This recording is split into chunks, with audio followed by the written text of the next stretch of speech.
Hi, my name is Rachel, and today we are going to do a pastel crash course. So this is going to be everything you need to know to get started with chalk pastels. This video will be broken into 3 sections. The first section is going to go briefly over the materials I think you need to get started, as well as some of my recommendations. And then I'm going to do a live demonstration on an exercise I have all of my students do that really helps you get a good understanding of how pastels work. And after that, I'm going to talk about how to jump off after that exercise to go into the areas you are most interested in. With that, let's get started. Down below, there is a link to a PDF document also going over the materials, a bit more information on them, as well as some tips and tricks and the exercise directions. So feel free to download that at your own leisure so you don't have to keep rewinding through this video. Now, for materials, there's actually 2 kind of big challenge areas, and the first one is with the pastels themselves, and then the second one is with the paper that you use. I have videos on both these that go into depth that I'll link at the end and up in the icon, so if you want to pause and check those out, feel free. Otherwise, I'm going to go a little fast through this section. The first thing is, for pastel's sake, there are 2 types. There are soft pastels and hard pastels. There's technically 3, but we'll stick with the 2. Soft pastels are round in shape and look something like this. This is my artist brand from Blick, and as much as I love these and they are the pride and joy of my pastel creations, they are really expensive, and that's why I don't actually recommend you get started with them unless you truly think this is going to be the medium for you. Otherwise, you can totally get started with a set of hard pastels, which will also say soft pastels, but the way you can check is that they are square. Square pastels are hard pastels. And like I said, you can use a cheap set like Artist Loft or any really generic brand, or if you're trying to save money and get more colors, I recommend going on to eBay or Craigslist and checking out some vintage boxes of pastels because they are also really fun to work with. So I'll leave that one up to you. Just don't feel like you have to spend a whole lot of money on a pastel set. Some of them are just going to be more pigmented than the other. The other big one is paper itself. Now, we've all seen pastel paper out there. It's got the fun little divots in it. And I don't actually recommend beginners start with this. It is more of a drawing paper and can be incredibly challenging to work with. A heavier paper like cold press watercolor paper or Bristol would work better than that. But the paper I recommend actually is sanded pastel paper or a sanded pastel mat. And I use the brand UArt. It comes in a 10-pack and it is in this kind of beige color, but it's very it's very similar to sandpaper. It's 400 grade, and this allows the pastels to really shine, and that's why I recommend getting started with this rather than going through the hassle of dealing with some paper struggles. It can be a little expensive, so that's where I recommend you spend your money on, but again, if it's out of your budget, try watercolor paper first. Now, besides our 2 big challenge areas, the other things you might want is a rag or some paper towels to clean your fingers off with. You're going to want a piece of cardboard or a drawing board to tape your paper to. You can work flat, but I recommend you work upright on a easy table easel or a standing easel. And last but certainly not least, I recommend having fixative, but you don't have to have it. Fixative just coats the paper with a setting, it's almost like setting spray, and it allows the pastels to become firm on the page and then they don't move or smudge over time, but it's not necessary if you're first starting out. Now that we have briefly covered materials, and again, feel free to look back at the list or scroll back through this, we're now going to move on to the demonstration of the exercise. All right, so for this activity, you'll have your paper taped down. I have mine on a drawing board, but remember you can put this on a piece of cardboard. I have mine on a tabletop easel. Then I have a wet paper towel and a dry paper towel for my fingers because they will get chalk covered. And before we get started, we need to make a decision on which colors we're going to use. I'm using my regular Artist Loft palette just to demonstrate, and I recommend that we're going to pick 3 colors: a light color, a medium color, and a dark color. You can already see I have chalk on me. So for a light color, you could stick with something with like white. You can see mine is Well Loved, or you can pick something light like a light pink, a light yellow, or a very light blue. I'm going to use white for mine. And then you can pick a medium color. So this isn't the darkest of darks, but it's not the lightest of lights. And I am going to use a medium blue color. It's kind of a sky blue color, and it looks something like this. Now, I like to work with my sticks split in half. That is where you just take your chalk stick and you break it. I find these a little easier to control, but practice first with the full stick and then decide from there. And my last color is going to be my dark color, which you've already seen is this kind of indigo violet color that's really dark. It might be dark blue, but I have accidentally mixed up my pastels, so we're going to just go with it. And now it is time for us to draw our sphere out. You can do this in your lightest color or your medium color. I just wouldn't do it in your darkest color, but anything will work. If you have charcoal pencils, you can also do it in that.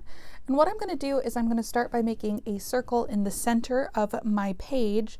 Now, I want to always tell people that most artists can't get a circle on their first try. And they might have to do a couple different circles in order to get the shape that they are looking for. So if you don't get it first try, keep going. It's just chalk pastel and we can cover it up, which is fantastic. Now that I have my circle covered, I am also going to put a little circle on the bottom. This is called a drop shadow, and it's going to kind of come through my circle. I'm going to do this very lightly, and then around in this big kind of oval shape. And that is how we are going to get started. Now, chalk pastels are fun because you can go pretty quick with them. I'm going to start with my lightest value, which is going to be my very dirty white. And I'm going to start by putting a light circle right at the top. And I'm making sure that I'm putting enough chalk down.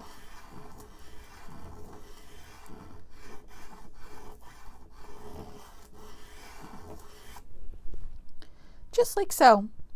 And I've made mine about the size of a golf ball. You can make it larger or smaller depending on your personal preference.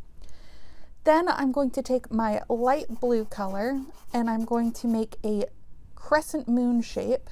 I'll draw my little borders around this white.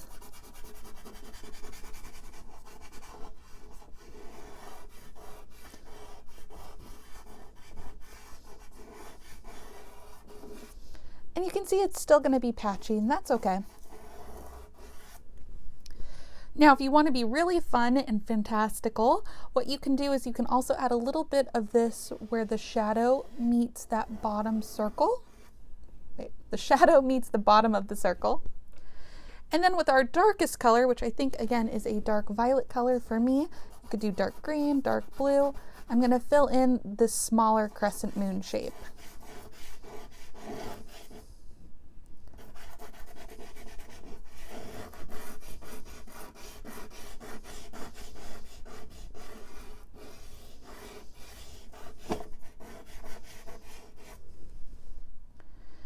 All right, now I like to tap off the excess. You can see it's built up on my board just by tapping it off on my tabletop easel or on your table. If you're doing this flat, I recommend you tap off regularly so that you don't drag your hand in your colors. And then what I'm going to do is I'm going to draw a very small crescent shape underneath our circle, which is now becoming a sphere. Then I'll move back to my medium color. It's like making a smiley face. And I'll end with my lightest color.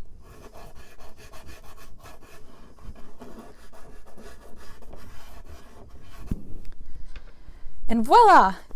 Not really. This is not where we're going to end, but this is where we are going to start with our first layer. Sometimes you have to do a couple layers to get this to look the way you want. Now what I'm going to do is I'm going to take my fingers and I'm going to start in the lightest area and work my way to the darkest area. So I'm going to start by very gently using the pad of my finger to blend out my white spot.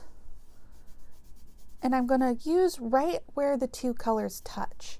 I want them to blend together, and I'm going to bring it out just a little bit down so that we start to get some light blue in there. This is our own type of color mixing with pastels. Then I'm going to start working my way into my other light mid blue color. And again, you can use sideways strokes, regular strokes, whatever you feel like is blending. Just take your time, don't feel like you have to rush. And then I'm going to start working into my darkest color, making sure to get my edges. And you're going to notice your finger is going to get kind of dirty. With my dirty finger, I am just going to blend out that bottom.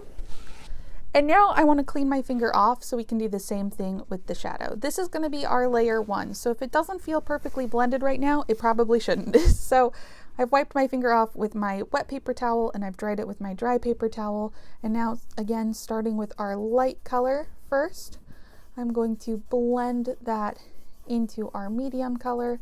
And for this one, I want it to be really blended. So I'm really going to pull that blue into the white just by dragging it down further to the white side. That's just me moving my finger down into the white.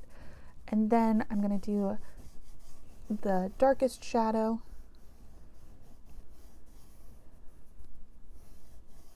Just like so.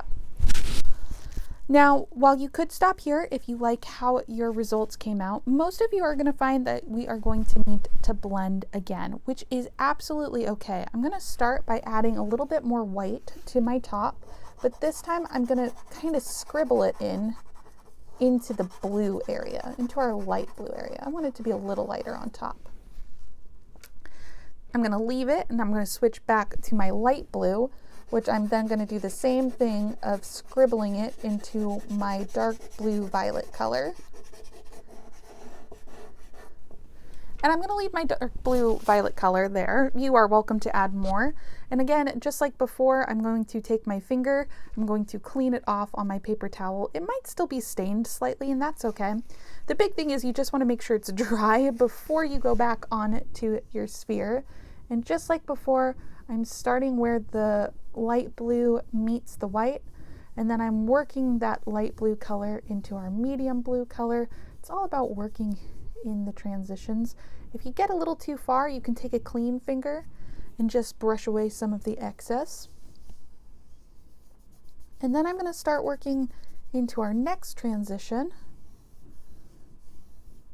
This is the thing I love about pastels, is they're so blendable, especially on the right kind of paper.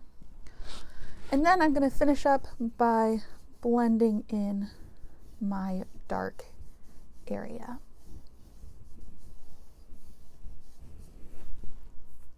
And I think I want my blue to come down a little bit.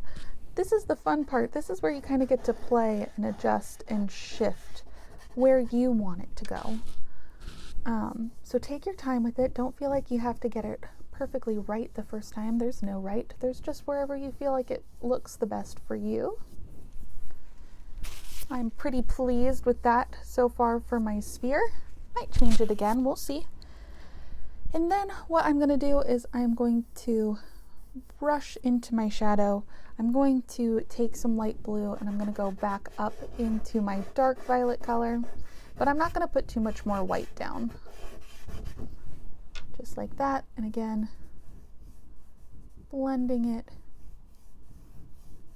into my shadow.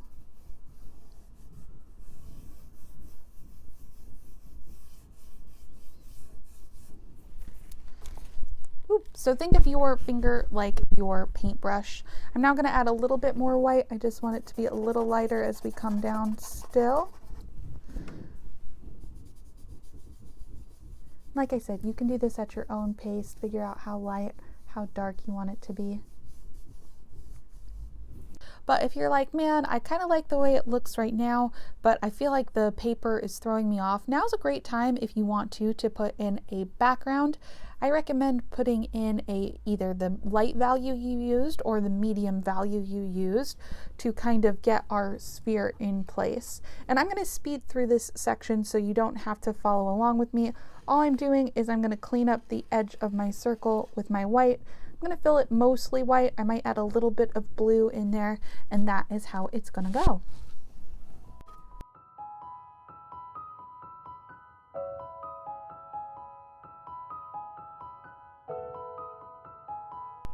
And just like that, we are finished.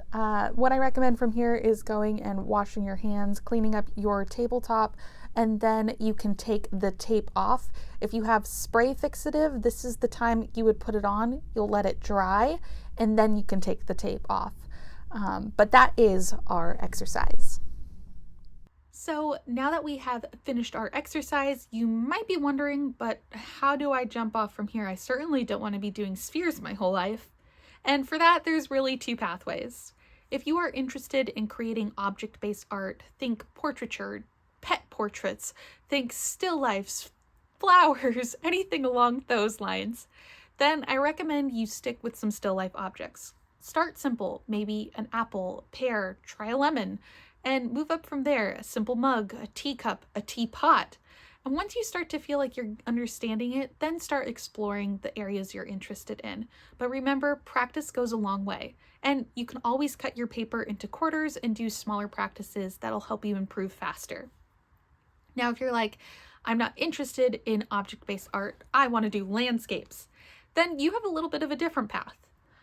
In this area, what you might want to try exploring is some really simplistic landscapes. Look at some images of some rolling hills, try a simple mountain, or maybe even explore a sunset scene or an ocean scene just without big waves. You want it to be pretty mild. And then work your way up to more complex stuff as you figure out how you like to create your own details.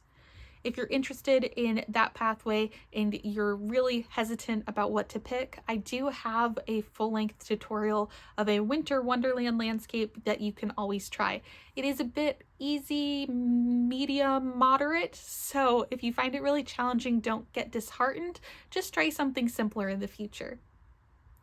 Now, I hope you guys enjoyed this video. Happy painting, and I'll see you next time.